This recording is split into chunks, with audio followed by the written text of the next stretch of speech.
Angeles City, mag-ingay! Ako, ayan na. Siyempre, nandito po tayo ngayon. Nakita nyo sa likod ko, Angeles University Foundation, no, yung AUF. At siyempre, hindi tayo nag-iisa. Atakin ko yung kasama ko!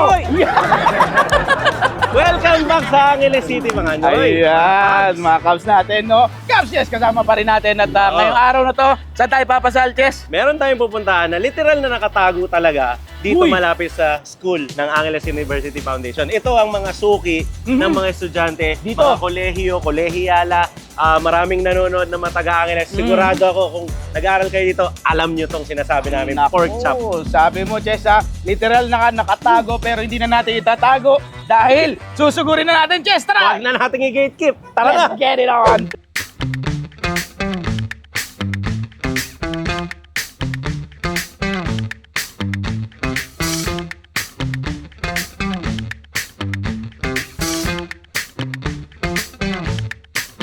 So ito yung sinasabi mong Espinita, Chess, no? Literal na nakatago nga siya kasi papasok ka pa, nandun siya sa dulo, hindi manalata na may nagtitinda dyan. Ayun. Hindi mo alam na may kainan dito eh. Pero Naglalakad pinupunta ka. ng tao, no? Mga estudyante kasi, suki yan. Yun talaga yung kilala sa Marinated. kanya, pork chop. Tapos gravy yung kapartner. Gravy sa usawan. Gravy galing sa natutulog na mantika. Itong blue-green na to, yan si Don Robert. Yan siya. Yan o, Don Robert. Kaya pala, literal na naging Naging don. don. Naging don dahil doon sa... Don Robert. Kuya Dex. Magandang araw po. Don Robert, kamusta po? Kuya Dex po. Morning po. Morning. Wow! Old school. OG Team Kanla. Pasyal sa Angeles para tumigim ng pork chop ni Don Robert. Manganta ng mga Cubs! Baka bisita mo. Napambangan niya. Parang mali. Ayun nila. Napaka-aktibo kasi na. Napa-intro. Oo, napaka-aktibo kasi natin kanina. No? Totoo Eto na nga nga. yung sinabi mo. Ito na nga. Tagong-tago. Alam nyo, hindi mo mararating kung hindi mo kasama si Nasa Gabjet. dulo ng isang eskinita sa tapat ng Angeles University Foundation. AUF, Don Robert. no? Ayan na. Nakapanayam natin si Don Robert kanina, no? Chess, nakausap ko sa Over the Kitchen. Suki yan. Sabi niya sa akin, Kung paano yung natural lang. Hindi yung breaded mo, ganon. Hindi maarte yun sa akin. Basta minarinade ko, pag prito, itatapon ko lang sa harina, diretso sa kawaling mantika, yun lang. Nagustuhan naman ng mga customer ko, yung mga estudyante, yun, binabalik-balikan nila. Katulad ng iba, sabi nila, tinignan nila yung pork chop. Ganyan, sabi niya. Akala nila, anong lasa? Nung buwan, pag tinitignan mo, ayaw mong bilhin. Pero pag natikman mo, babalik-balikan mo yun. Yung mga estudyante nga, nagtapos ako sa pag-aaral dahil sa pork chop. Araw-araw pork chop yung ulam ko, sabi. With gravy yun. pinupuntahan daw eh. Balikan, Uy, oo. no? Pakita mo nga, Chess. So, yan, no? Ano may tsura? Katulad nito. Yan. Ito yung pangkaraniwang pork chop na makikita mo sa bahay. Pag nagprito, yung magulang. Totoo. Diba? Ganyan Totoo. lang siya. Pork chop Wala- bahay. Wala sa itsura ang lasa nito. Nandun sa mga nilagay. Kung or ano nilagay nilarinate. na pagpalasa, no? Isa pang sikreto, nag-reveal siya kanina. Sabi niya fresh meat daw talaga ginagamit. Hindi siya gumagamit ng frozen, no? So, from the palengke, rekta, ito na yung kinalabas ang pork chop. Kaya ano pa nga ba hinintay Oo natin, nga. Jess? Huwag natin, Papakin na natin papakin yan. na natin to, ha? Punto. Ginahin mo na yan. Oh, ito. Ito yung gravy, oh. Oh, cheers Pasok muna. natin sa kanila. Cheers, cheers, cheers, cheers. Hoy, sinawsaw ko na, ha? Anat. Alam mo siya. Lambot. Sweet. Sweet style, no? Yung pork chop, parang papunta sa Tocino. Tocino style. Tocino style yung lasa. Sweet, mapaminta, may mixture ng ninamnam, umami. Kaya pala gustong-gusto ng mga kautaan. At saka lambot. Manamis-namis, opo. Yung dalawang klase tayong sausawan. Ito pang gravy, Chess. Ano nga istorya nito? Itong gravy na to, parinig team ka to ni Don Robert. Kumbaga, pag gagawa ka ng gravy, gagamitan mo ng butter. Yun yung pangmantika mo. Pero ang pinamantika nito, galing dun sa mga taba mismo ng baboy. Uy, naku, putok-batok. Putok-batok. Nagkasabay pa tayo. Yung kagad ang nasa isip namin, Solid. putok-batok. Hinay-hinay sa gravy. Hina-hina yan. Naku, huwag niyong gawin sa bawa. Pero unlimited, ah. Unlimited naman. Kumbaga, unli taba. Grabe pati serving ng kanin, pang-estudyante yung ano, no? Tinan mo, Chess, oh. Oo. Yung pang-estudyante. Kung umorder kayo or mahilig kayong kumain sa mga karinderya, sa mga kantin, tingin ko hindi ganito karami. Hindi ganyan. Ito lang yun. One rice to. Ito po yung talagang serving kapag pumunta kayo doon. Hindi dahil naka-vlog to Mm. Ito lang lilinawin lang natin. Tama. Customer po kami dito at ganito po talaga siya i-serve kahit tingnan natin siya doon sa mga kumakain. Lahat naman ang pinupuntahan po natin, Customer hindi natin sinasabing pang-vlog ito. Wala po kaming ganun ha. Pag umorder tayo as is, bigyan nyo kami ng ganito, ng ganyan, ng ganyan. Kung ano po yung binigay, kaya yung makikita nyo. Kaya madalas, kung ano po yung nakikita nyo sa thumbnail, no? Diyan sa mga napapanood nyo, yan lang Yun po yung yun. serving. Wala po kami binabago daw. Hindi na totoo kasi. Yes, no? Yung Kasi special nila. sabi nga namin sa inyo noon pa man na itong ginagawa natin is isang way para magbigay sa inyo ng, in a way, review. Yes, no? At malaman nyo na kagad, first hand, pag nagpunta kayo, ano yung itsura, ano mangyayari, ano yung aasahan nila, no? Siguro hindi nga nakapagtataka. Tama. Kapag kumakain kami, talagang nagugustuhan namin. Kasi yung iba dyan na pinupuntahan namin, inaral na namin yan. Nirecommend na ng mga trusted namin, Tama. na mga kaibigan. Ganun. So wala kaming i-expect doon na bad Yeah. or something. Yeah. Talagang feeling talaga namin magiging okay to. So pag tinikman namin, first time, okay naman talaga.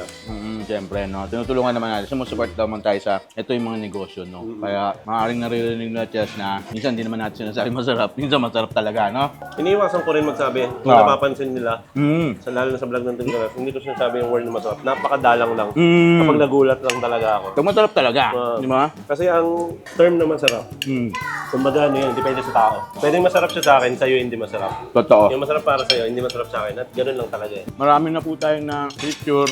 Nagluluto kami ni Capchet. Nasasabi na namin kung masarap yung niluto, hindi, no? Kasi nga, sabi niya, tama yun, ha? Iba-iba yung panlasa, eh. No? Subjective. Subjective. Anyway, ito. Bida to Kuya Tama. Dex. Bida din tong sisig. Kumuha na nga ako, eh. Naalala mo nung nagsisig ka ng Angeles? Oo. Yung tatlong big three. In-special mention ko to. Oo nga, no? Sinabi mo nga, isa sa mga gusto mo rin. Special mention to kasi hindi natin ma-cover lahat ng sisig sa Pampanga sa isang video. Special mention. Pero at least ngayon, manitikman. Uy. Pagdating na yun pa rin talaga, hindi nagbabago eh. Masarapan ako. May style kasi ito. Parang mini-blender yung atay. Hanggang maging parang puree siya. Saka ibubuhos dyan. Ano pang isa? Sisig Kapampangan talaga. Lasang-lasa ko yung atay. Pangpulutan siya. Nampulutan talaga. Tapos maasim. Mga pangalawa to sa Anibea. Oo. Para sa akin. Ito. Sa'yo, Chet. Personal favorite ko rin yan. Anibea, personal favorite. Don Robert, personal favorite. Lalo natin itong pork chop nila. Bukod dyan sa sisig. Ang sarap ng sisig. Okay, ah. Yung mga yung texture niya. Opo. Yung Hindi creamy. po sa ano, hindi po sa sinasabi namin na panglasang sisig ng mga Kapampangan. Pero ito, gusto ko yung creaminess niya na hindi nakakaumay. Totoo. No? Kasi may asim pa rin. Yung asim nito, kinumbine yung lasang asim ng kalamansi at suka. This time may halong suka. Pero nangingibabaw pa rin yung kalamansi. Yung kilig factor na nararamdaman ko doon sa asim test, palagi ko, kalamansi yun eh. No? Ayun, Yun yung may mga nangingibabaw eh. buto-buto Oo. Sarap pa. Okay yung sisig. Mahal the best. Siguro kasi hindi lang ako panatiko ng chess na matatamis na pork chop. Yung parang tosino. Kaya para sa akin ito, yung pang estudyante talaga yung lasa. Kusino style. Gusto ng mga bata to. Ang magbabalance dyan kasi yung gravy. Kung ayaw mo lang sweetness, wala namang gravy. Itong kanilang sisig mga Noya, talaga kaya pa lang sabi sa akin Chess kanina over na papunta na kami dito, no. Diyan din ako kumu-order ng party tray Kuya Dex. Ito, may party trays doon, Robert. Mura-mura kasi. No? Pag may Christmas party, pag may birthday party, Catering. dito yan, Don Robert. Ano, Yun pala. ihahatid pa ni Don Robert. Bawa, ikaw na nanonood ngayon, Cubs or Noy, Yeah. maligaw kang Pampanga, sabi mo sa sarili mo, ay, natikman ko na yung Big 3. Doon ka sa pang-apat. May pangapat siya. Pang-apat. Itong Tingnan mo si Don Robert. Sisig ni Don Robert. nakakatawa din siya, no? Hindi kasi sila pare-parehas ng lasa. Kahit Totoo. sisig silang pare-pareho. Oo. Iba yung kay Anibea, iba to. Iba yung kay Aling Mila, iba rin yung kay Aling Lusing, no? Hindi pare-parehas lasa. From humble beginning, Don Robert, Don na tawag siya ngayon, no?